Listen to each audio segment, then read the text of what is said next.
Coming up on 2020 on ID. Skylar's parents are beside themselves. Their daughter is gone. Can you imagine? It's evil.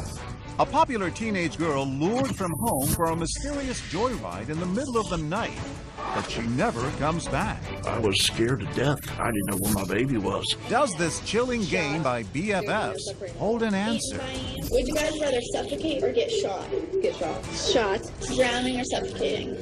Suffocating. Inside a jaw-dropping mystery. Maybe there was a fight. Maybe there was something that made her upset. And the secret world of mean girls gone wild. Give me the phone. No, this is over. This is over. Hurry up. From cryptic messages on Facebook and Twitter to a real-life crime scene in the woods. Skylar is screaming, why? What happens when three is a crowd and one person gets cast aside? What secrets do they have? And who do you believe when pretty little liars seem to be everywhere? Her words were, I have to tell you the truth about what happened last night. Best friends from hell. There couldn't be a more fitting description.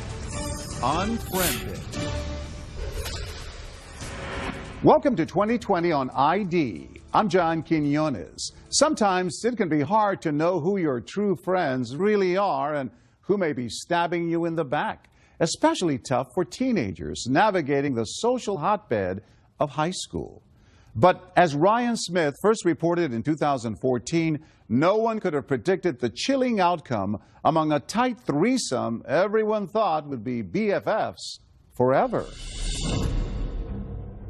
They were 16 and inseparable. Best friends. High school sophomores Sheila, Skylar, and Rachel. It was always those three together. You barely ever saw one of them by themselves. Silly in their selfies. Giggly teenage girls. They're pretty, they're sociable, they're popular. But behind their smiles, secrets that would shock everyone they knew. The level of deception, it's mind-boggling. The police were just as shocked as we were. No one was expecting anything like that. Pure evil. Nestled in the Green Mountains of West Virginia, the city of Morgantown, home to West Virginia University, known as a friendly family place. What's it like here in Morgantown? It's peaceful. It's a small town that's growing really fast. Nice people. Dave and Mary Neese lived in an apartment in the tiny Morgantown suburb, Star City. Dave works at a local Walmart, Mary at a medical office. Their lives wrapped around their only child, Skylar. Hey, gorgeous. Treasuring every spin. What a beautiful ballerina. Every laugh. And every childhood memory. It was the time she had a tea party for me, and after Mary came home, she noted that Skylar couldn't reach a faucet. I've been drinking toilet water for the whole tea party. That was a good memory. At the time, it wasn't a good memory. Yeah, I'm a crazy girl.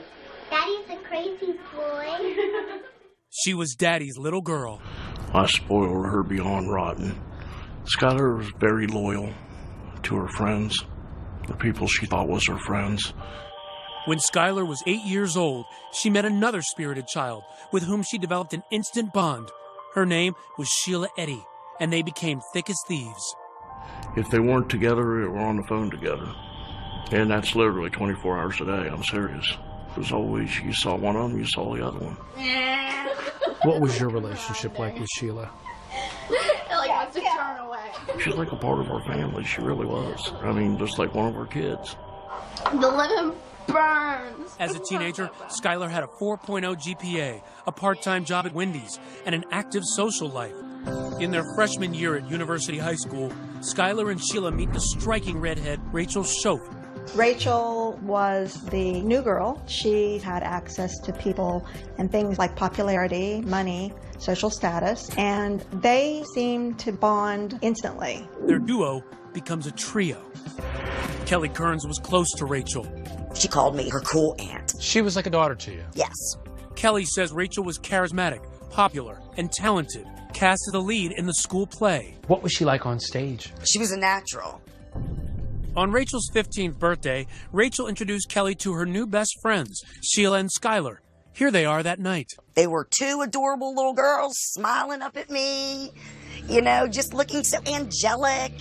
But that vision of angels would soon be shattered. July 5th, 2012, Skylar finishes a night shift at Wendy's. Skylar walked through the door and gave her mom a hug and said, "I love you, Mom." She hugged me and said, "I love you, Dad." She went to bed. The next day, Dave and Mary go to work. But when he returns home that afternoon, Skylar's bedroom door is still closed. I knocked on her door. There was no answer. So I said, "Sky, come on, you got to get up." And I still didn't get an answer. So I opened the door. I looked down at her bed and it hadn't been slept in. And it scared me. So I immediately called Mary. She said, "She's not home?" And I said, "No." Concerned, his next call, Sheila. She answered on her first ring. I said, "You got any clue where Skylar is?" She said, "No." I said, "When's the last time you talked to her?" She said, "Last night about midnight." Looking for clues in Skylar's bedroom, Dave discovers something out of place. When you came in here that day, describe what this looked like. The screen was gone completely, and I found it in her closet, and the window was open about that much so she can get her fingers out and lift it back up. I found a bench right here. Outside the house, Dave points out where he saw a bench, a way for Skylar to climb back into her bedroom. Then I knew, oh my God, she snuck out last night and she's not home. And then I started freaking. It's now 4 p.m., and it's time for Skylar's next shift at Wendy's. Skylar had never missed work, but today, she's a no-show. Wendy's called and said, "Hey, is Skylar coming to work today?" And I said, "Oh, Jesus." Mary said, "Call 911. Long County 911, do you have an emergency? I have a 16-year-old daughter who apparently snuck out of her room last night. She has not been home, hasn't went to work, can't get a hold of her from any of her friends. I am scared to death. Has she done this before? No." Just then, Mary gets a phone call from Skylar's best friend, Sheila. And what did she say? Her words were, "I have to tell you the truth about what happened last night." She proceeded to tell me that her, Skylar, and Rachel had snuck out the night before, and that they had driven around Star City, were getting high, and that the two girls had dropped her off at the end of the road because she didn't want to wake us up sneaking back in. I was scared to death. I mean, I didn't know where my baby was. It was horrible. Sheila and her mother come over and offer to help in the search for Skylar. We immediately went looking for her, going door to door, and we couldn't find her. But then, Mary remembers what will become a major key to finding Skylar's whereabouts. Mary said, "Oh, what about the surveillance? We got surveillance at our apartment." The surveillance camera, intended to capture intruders, instead reveals this grainy image of that night. A car pulls up at 12:30 a.m., 30 minutes after Sheila says she dropped Skylar back near home. Minutes later, Skylar is seen sneaking out of the house. She slips into the car and disappears. What were you thinking when you saw her head flash on that screen and she's walking to that vehicle? For a second, I felt relief because at least I know she didn't get abducted or anything, you know. And it wasn't like she was pushed in. She willingly got in the car. What did police tell you that they thought happened? They thought that Sheila had dropped her off and Skylar came back home and then snuck out again. For Officer Jessica Colbank and Corporal Ronnie Gaskins, the video is their best and only clue. What were you looking for? Anything. Trying to get pictures of the tires, the rims, but it's just too grainy. And it just raised millions of other questions of who did she go with and where did she go? Next, a father frantically following every lead. I'd jump in my car and fly to the place they thought they saw Skylar. I'd go down to the supermarket and scream her name. What happened to Skylar? Everyone has their own theory. I thought something happened at home. She wanted to get away. Got drunk and fell and hit her head. Somebody maybe followed her home. Somebody's just too scared to tell us what really happened. Stay with us.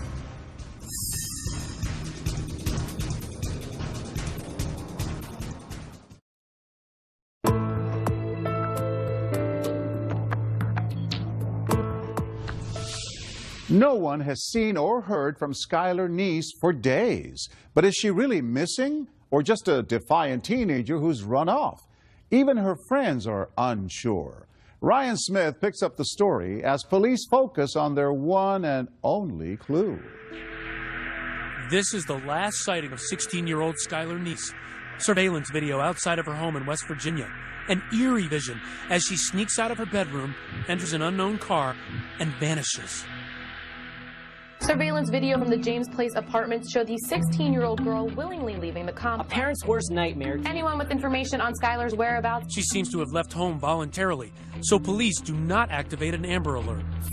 Officer Jessica Colbank is assigned to the case 2 days after Skylar's disappearance. Did you think it was a runaway case at that point? It does happen. Kids run away, they come home a couple days later, or the parents find them.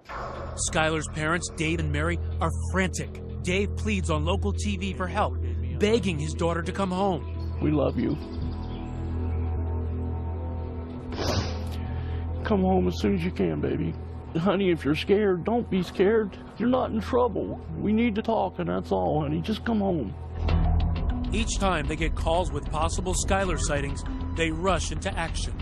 I'd jump in my car and fly to the place they thought they saw Skylar. I'd go down to the supermarket and scream her name. I mean, everywhere they thought they saw Skylar, we were there. Skylar's friends were worried, but hopeful. Morgan Lawrence has known Skylar since they were 3 years old. I thought maybe there was a fight, maybe there was something that made her upset, and that she'd be back the next day. I thought maybe something happened at home, she wanted to get away. Amarette Hughes, another friend, writes Skylar messages on Facebook, pleading with her to come home. Hi, beautiful, I love you and I miss you. Come home soon. The inseparable trio of Skylar, Rachel, and Sheila is now missing a key member.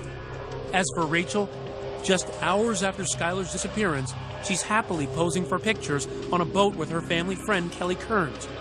But Kelly says Rachel is worried about her missing friend. I mean, she was texting all the time. She seemed urgent. Meanwhile, her other best friend, Sheila, is in constant contact with Skylar's parents, helping them post missing person posters, tweeting messages like this: was really waiting for Skylar to come home today. Just days after Skylar's disappearance, Sheila comes to the niece's home, devastated, with a special request. She says, is it okay if I go back and sit in Skylar's room for a few minutes? She was crying, Sheila was. Crying pretty hard, and she was sitting on her bed, so I just sat down on the bed beside her and rubbed her back. So I was trying to, console her, make her feel better. She was going through the same thing we were going through, just at a smaller level, I mean, this is our baby that's gone, and we're flipping out, and her best friend's gone. I mean, it's horrible. Days turn into weeks, and still no sign of Skylar. No activity on her cell phone or bank card. And her parents doubting the runaway theory. She didn't take her cell phone charger. She didn't take her contact lens solution or her contact. She was planning to come back fairly quickly. And in tight-knit Morgantown, people are searching for Skylar and wondering what could have happened to her, like local crime writers Jeff Fuller and Daylene Berry. There were lots and lots of rumors floating around. Got drunk and fell and hit her head. Somebody had come through the drive-through window where she worked at Wendy's, and they, maybe followed her home. Or that she'd met someone on the internet. And then a possible break in the case. 2 bank robberies in nearby Blacksville. Corporal Ronnie Gaskins hears rumors that money from the robberies was used to buy drugs for a local teen party. Skylar had supposedly overdosed on heroin. She died. People there panicked, and they disposed of the body. And where did that lead take you? We weren't coming up with anything. Sheila and Rachel, the last 2 people to see Skylar, have nothing to add to their story. They picked up Skylar at 11 p.m., took a joyride through the winding back roads of rural Star City, smoked pot, then dropped her off before midnight. Very often, the last person to see the victim alive is looked at with grave suspicion. In this case, the girl's story seemed relatively innocent. So, police had no reason to believe both of them were lying. But for Officer Colbank, it's the small, unspoken signs that make her suspicious. Take me back to that moment where you go to speak to Sheila the first time. Just complete blank on emotions. There was absolutely nothing. It was like iced over. It made me uneasy.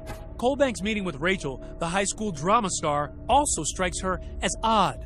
She was really nervous. Which has got to be a red flag. What does she have to hide? Their stories were verbatim the same. No one's story is exactly the same unless it's rehearsed.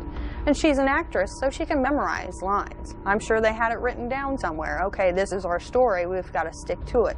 Everything in my gut was, Sheila is acting wrong. Rachel is scared to death. But police don't know what Rachel and Sheila are hiding or why. Meanwhile, Skylar's parents are grasping for any clues, taking a closer look at the bad influence Sheila had become on their daughter.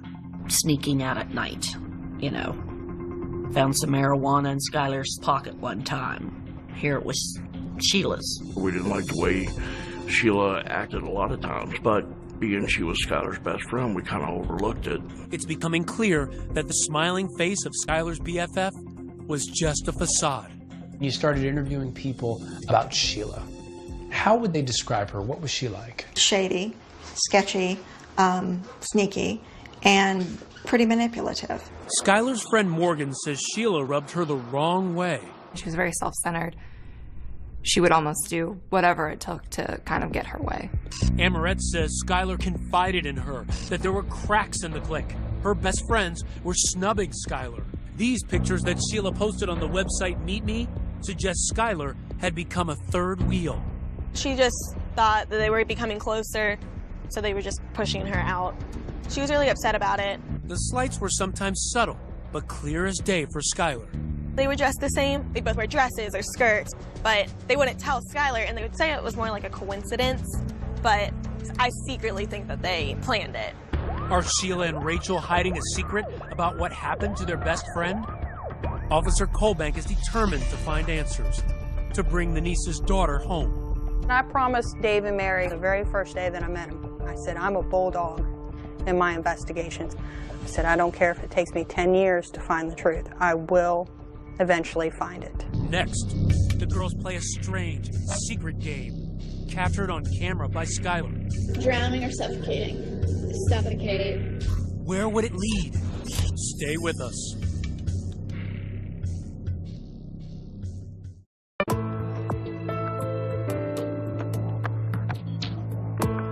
As days turn into weeks, the search for missing teenager Skylar Neese has intensified.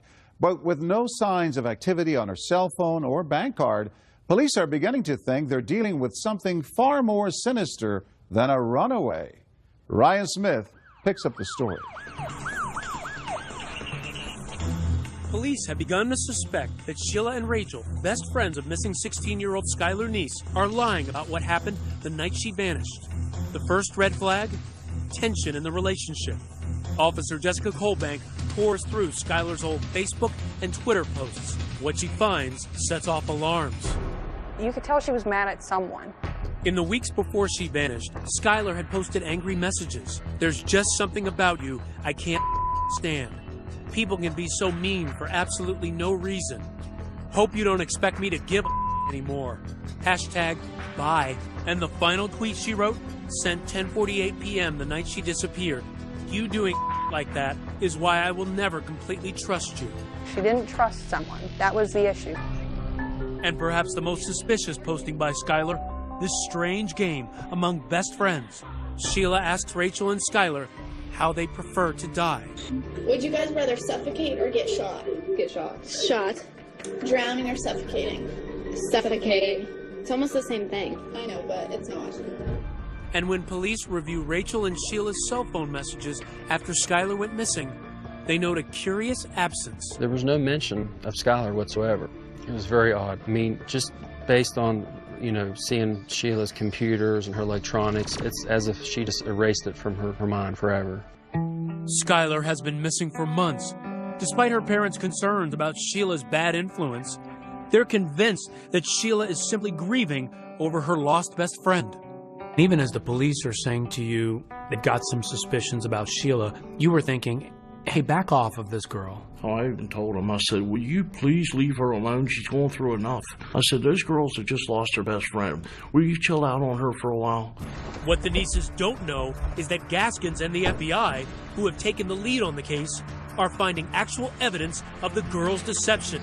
Sheila and Rachel told police their joyride with Skylar was contained to the Star City area. Desperate for clues, police scoured surveillance video from local businesses. It paid off. This video captures Sheila's car at 12:39 a.m. heading north, away from Star City. That was the first variation in their stories, is where they drove around. And there's not just video. Cell tower pings from that night placed them in the backwoods town of Blacksville. That just blew their whole, oh, we stayed in Star City. You're 45 minutes away from where you're saying you're at. You can't do that. You're not Houdini. So you say, aha, we have this information. What happens when you speak to Rachel and Sheila? They changed their story to fit, oh, sure, we were in Blacksville. I forgot that. Oops. We didn't want you to know that because we were supposed to be home already. Their carefully rehearsed stories are now mismatched. Sheila, the high school drama queen, claims Skylar didn't join them for the ride to Blacksville. But Rachel, the high school drama star, says she did. They're starting to differ, at least from Rachel's perspective. It sounds like the actress is starting to forget her lines. Oh, yeah. She had to come up with her own lines. And that's where she really started tripping up. Once you start seeing inconsistencies in a story, it's all over. The person's lying. And then you must ask the question, why would they lie? Sheila is adamant that her version of the night's events is true. She volunteered to take a polygraph. What did that say to you? Arrogance. I think she thought she was smart enough to outsmart a machine. So she took a polygraph, and what happened? Failed miserably. Rachel also agrees to take a polygraph, but en route on the day of the test, she's scared, jumps out of her father's car, and flees. She jumped out of a moving vehicle to avoid it. If you haven't done anything wrong, why won't you take this test? Now, armed with surveillance video and cell phone records that prove the girls have been lying, police tell Dave and Mary Neese that Skylar's best friends have a secret. At that point, we knew they had to know something. So we pushed. Your mission is to try to get their secrets out of them. Exactly. I asked them to come over, and I said, okay, help us. You know, if you're afraid of somebody, I promise you they'll never get to you. The Neeses start posting about karma on Facebook, writing that the girls need to tell what they know. Yeah, we hounded them pretty good. Yeah, we did. Their friends at school had picked up on it. Classmates and even strangers are putting pressure on Sheila and Rachel. Anonymous tweets like this one. Pretty little liars keep on lying. So the town was starting to get suspicious. Right. There was a social media campaign building. They were harassed by a lot of different people online. They were called murderers. You could tell that the tide had turned and people felt like they were somehow involved, or if nothing else, they knew and they needed to come forth and say. And people were outraged that they weren't doing that. So they could put a lot of pressure on that police could not put on. Definitely all eyes were on Sheila and Rachel. You know, you can't be part of the trio and not have any clue what's going on. Kelly Kearns, close friend with Rachel and her mother, hears the rumors that Rachel is stonewalling police. I'd get a text from people, why isn't your friend's daughter cooperating?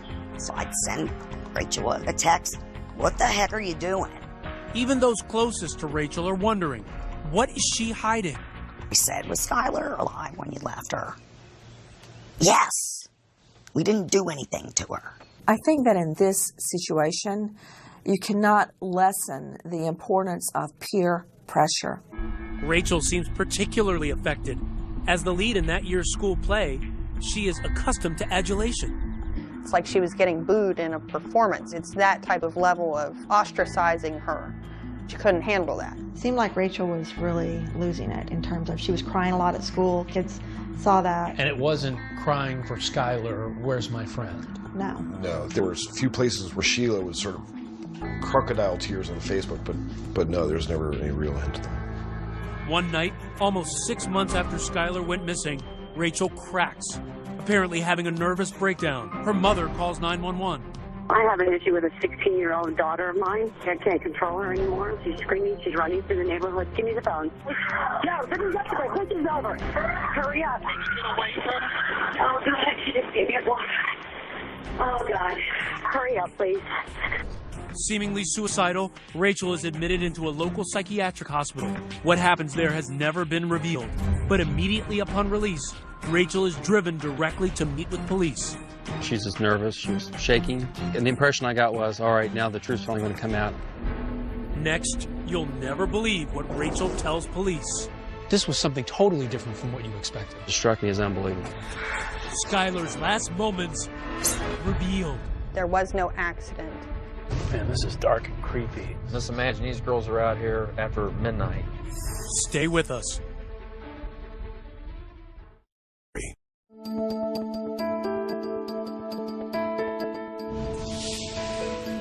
University High's leading lady, Rachel Schoaf, is not able to keep up the act anymore.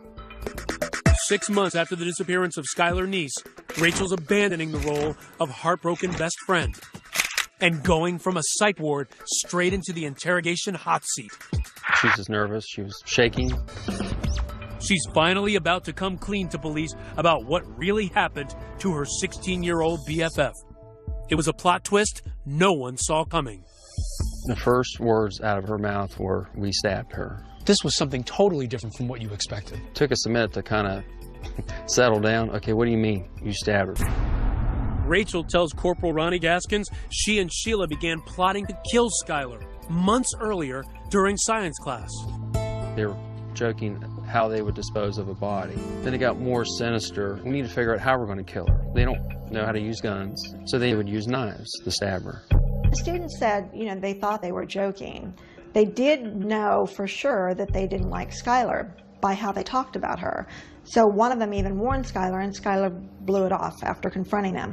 Rachel wanted Skylar dead now because, get this, she was about to leave for church camp. So one midsummer's night, she and Sheila gathered some critical tools: a shovel, paper towels, bleach, wipes, a change of clothes, and kitchen knives.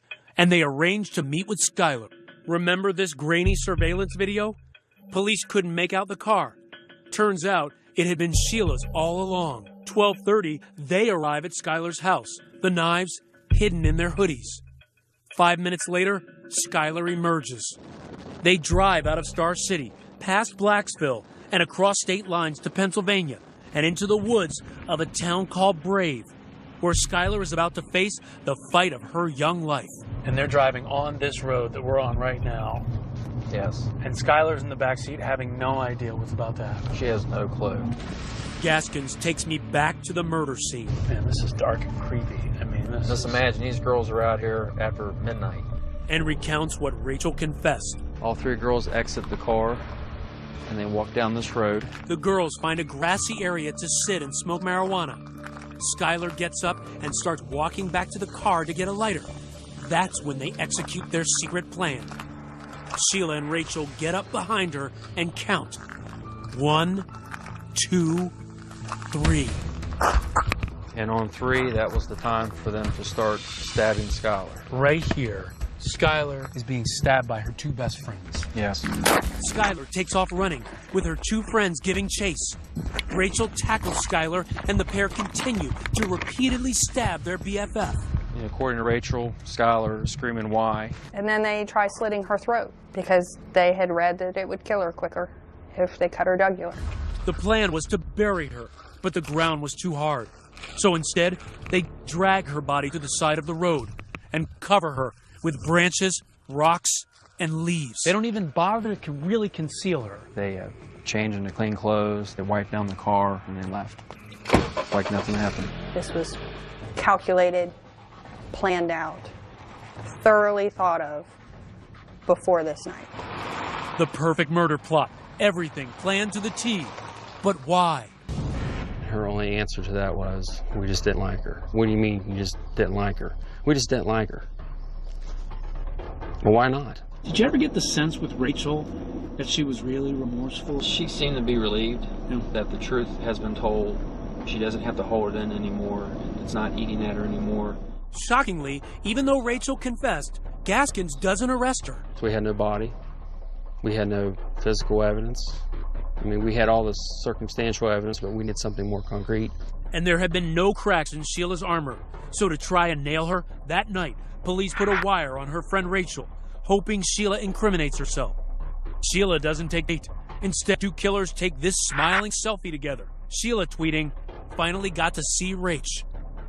Then, a break. Police think they have an ace in the hole, linking Sheila to the murder. They find traces of blood in her car. We had to do a DNA confirmation. Meanwhile, Rachel continues to give critical details to police. Details Skylar Neese's parents so desperately await, like the location of Skylar Neese's body. In this area right here is where we were able to finally locate Skylar's remains. She was 1, 2, 3, 4, 5, 6, maybe 7 steps away from the road. Back in Star City, the Neese family is holding a vigil, on what would have been Skylar's 17th birthday. They are finally told the news they've been dreading. Skylar has been murdered. I was outraged. I was a mess. All these emotions run through my head at once. The search for Monongalia County teenager Skylar Neese is over. Skylar was our world, and now she's not here. Soon the news breaks publicly. Father, we thank you for joining us here today. But not the identities of the killers. And immediately, Sheila Eddy takes to Twitter to join the chorus of grief. Worst day of my life. The pain is real. And rest easy, Skylar. You will always be my best friend. At the same time she is pretending to mourn online, Sheila is brazenly taunting police, tweeting messages like, "Wonder if there's a Law and Order SVU where they don't figure it out." And "We really did go on 3," a seemingly blatant reference to the crime. But what Sheila doesn't know is that authorities get their biggest break yet. Conclusive evidence linking her to the murder. A DNA match confirms that blood from the trunk of Sheila's car is Skylar's. It's that final piece that really nails Sheila. That was news that I was waiting to hear. Finally, with enough evidence to arrest Sheila, Gaskins closes in and tracks her to the Cracker Barrel, where she is having breakfast with her mother. I just want to be able to get her right then and there, get her into custody. It's a race against time at this point. Right. We're not just dealing with a 16-year-old girl. This is a cold-blooded murderer. It's the end of the road for Sheila. She is leaving the Cracker Barrel just as Gaskins pulls up, cuffing the teen killer right there in the parking lot. I advised them she was being charged with the murder of Skylar Neese. What did it feel like for you to finally arrest Sheila? It was just an amazing feeling. It's also a huge victory for that young cop who wouldn't quit, Jessica Colbank. Elation. Pure joy. What did you say when you brought her to jail? Home sweet home. And then we shut the door with a big old grin on my face. Case closed for Colbank, but for Skylar's parents, Dave and Mary, Sicko. Learning the killer's identities not only brought more heartache and devastation, but also fury. They're acting like they really care. And they're the ones that's responsible for the whole thing the whole time. Casting devastating new light on that moment when Sheila was overcome with emotion in Skylar's bedroom. Oh, my Lord, we believe that garbage. Can you imagine? Your daughter's killer sitting on your daughter's bed, crying, and the mother putting her arms around her daughter's killer. Skylar trusted those two little witches, and it cost her her life. But friends like that, you don't want any enemies, that's for sure. How could they do that to their best friend? And the reason Rachel gave? That they just didn't like her? That's the biggest line of crap I've ever heard in my life. There has to be a reason. You don't do stuff like that for no reason. When we come back, the real motive? Was Skylar hiding something about her friends? Did she know too much? Skylar knew stuff about them that they didn't want out. Her secret diary revealed. Stay with us.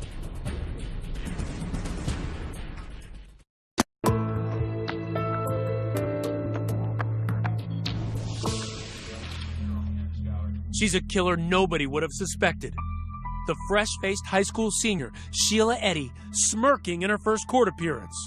After months of secrecy, the truth is revealed. Skylar Neese's best friends, Rachel and Sheila, were actually her worst enemies. The shocking news, they had lured her into the woods and brutally stabbed her to death. The search for Skylar Neese is over. Rachel confessed. 2 teenagers implicated for stabbing a third friend to death. Many of Skylar's friends hear about it at school. It devastated me. I actually had to get up and leave class. If you don't want to be friends with someone anymore, you just delete them on Facebook. Like, you don't go and get rid of them. Kelly Kearns has known one of the killers, Rachel, since the day she was born, considering her like a daughter. When someone tried to tell me that they stabbed them, no way in heck. You couldn't believe that was your Rachel. You can't tell me these girls stabbed her. And it wasn't until I opened the paper when I was all guilty and her picture. Today, looking at the photograph of Rachel, taken just hours after she murdered her friend, Kelly is floored by that smiling face. What strikes me about this picture is I don't see anything on her face that reflects what she did. It just makes you feel, you know, what'd you miss? And at the heart of the wrenching questions, how could 2 teenagers kill their best friend? they say they just didn't like her anymore, which is typical of teens, but teens typically don't kill each other when they fall out of like. Daylene Berry and Jeff Fuller believe envy may be part of the answer. Skylar, on some level, probably represented to Sheila and Rachel what they lost or could never be, and that was her wholesomeness. She wanted to stay focused on her goals of going to college, becoming a lawyer, being a self-sustaining individual that gives back to society. And Rachel and Sheila had somewhere along the way, they lost that. And Skylar was a reminder of something that they weren't going to be able to accomplish. So it's almost a jealousy. Yeah. She's the buzzkill. Yeah, she's the buzzkill. I think it was because Skylar knew stuff about him that they didn't want out. Stuff, he says, that was hidden in Skylar's diary, where he says she wrote about a sexual relationship between Sheila and Rachel, which she witnessed at a sleepover at Rachel's house. Daylene Berry and Jeff Fuller describe the incident in intimate detail in the book they've written called Pretty Little Killers. Sheila and Rachel became involved sexually, it appears. Skylar was forced to watch because she knew if she left the bedroom, they had all been drinking and they'd all be in trouble. Several weeks after the sleepover, Skylar tweets, "I tell the whole school all the I have on everyone," which is a lot. Hashtag, if I could get away with it. Then, 1 month before she is murdered, there is another tweet from Skylar. "Just know, I know." Rachel and Sheila had formed some type of a sex relationship that they believed Skylar knew about it and would ultimately tell everyone. But the nieces say that Skylar never would have acted on the veiled threats. She had a lot of gay and lesbian friends. It didn't bother her. Now, she didn't care if you were pink, purple, yellow. That was just Skylar. Why do you think they killed her? For the thrill of it, to see if they could get away with it. I feel that they had a strong dislike for Skylar, so it's fitting they stabbed her in the back. A year and a half after the murder, Rachel faces justice. She pleads guilty to second-degree murder, a lesser charge based on her cooperation. Finally, in court, she directly addresses the Neese family. I'm so sorry. I don't know if there's a proper way to make this apology, because there are not even words to describe the guilt and remorse that I feel each day for what I've done. The person that did that was not the real me, not the person I am, not what I'm made of, and not what I believe in. Rachel's mom weeps as she listens. Again, I'm so sorry, and I pray each day for everyone involved, and I pray each day for forgiveness. She can take her apologies and everything else and sit on them because that's about what they're worth to me and my wife. She has done nothing but make our lives a living hell since this day one. And she's sorry because she got caught. That's the only reason she's sorry. She was crying. She was emotional. You didn't think that was remorse? To me, that was her final act in front of an audience. She's the big actress, star of the high school plays. This was her last Broadway performance. At her arraignment, a defiant Sheila Eddy pleads not guilty. Sheila Eddy, how do you plead not guilty? But later, in a surprise development, she changes her plea. Sheila Eddy, how do you plead to the offense of murder in the first degree? Guilty. Guilty to first-degree murder. She offered no words of remorse. Why do you think that Sheila has never apologized? Because she's not sorry. You don't apologize for murdering somebody in cold blood because she meant to do it. It's a good thing she didn't give an apology. People think it's horrible because she didn't. I commend her. Don't stand up there and lie to me and tell me you feel guilty. Rachel's family described her actions in a statement as unforgivable and inexcusable. Sentenced to 30 years, she's now serving time in an adult prison. The same prison, in fact, where Sheila, the girl she turned in, is now serving a life sentence. But both girls could be released on parole by their early 30s. If I'm dead and gone, somebody will be there to make sure they talk to the parole board and these animals don't get out of their cages. If you could say anything to Sheila and Rachel right now, what would you say? Rot in hell. Skylar's friends are still trying to process their loss and mourn the milestones they are experiencing without her. Skylar never got to go to a prom. Isn't that your boyfriend? Mary and Dave never got to see her get all dressed up and get the bouquet and get everything else. And graduation was definitely one of the hardest. That week was a little rough. In memory of their only child, Dave and Mary Neese helped pass Skylar's Law in West Virginia. It requires Amber Alerts for all missing children. This is Skylar's room. When you come in here, does it give you any sense of Skylar now? Yeah, it still does. They continue to treasure every item that belonged to Skylar. Some of them don't mean anything. They were hers, so we'll always keep them. She has a bunch of cards and drawings. Yeah, see, her friends were always sending her a birthday wish for my friend. Uh-oh. That's what I think of that one. That was from Sheila, by the way. The card reads, "Happy birthday.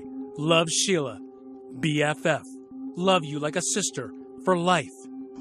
For Dave, it's just one more reminder of the searing betrayal that has destroyed their world.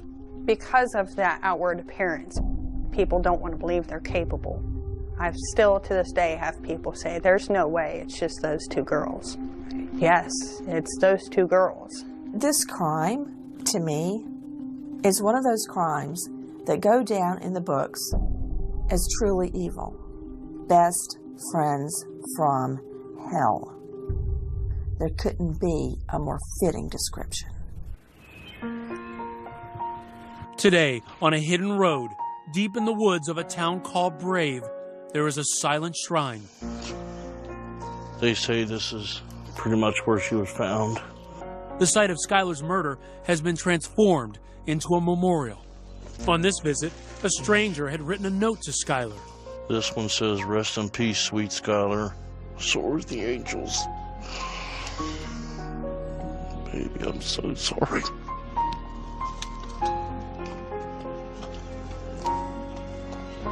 If there's one lesson to be learned in here, and one lesson only, know who your friends are. Dave and Mary Neese moved from the apartment building where they were living. They say it's just too painful to remain where Skylar once lived. As of 2015, Sheila Eddy and Rachel Schultz both remain in the same prison. I'm John Quinones. Please join us next time for another edition of 2020 on ID.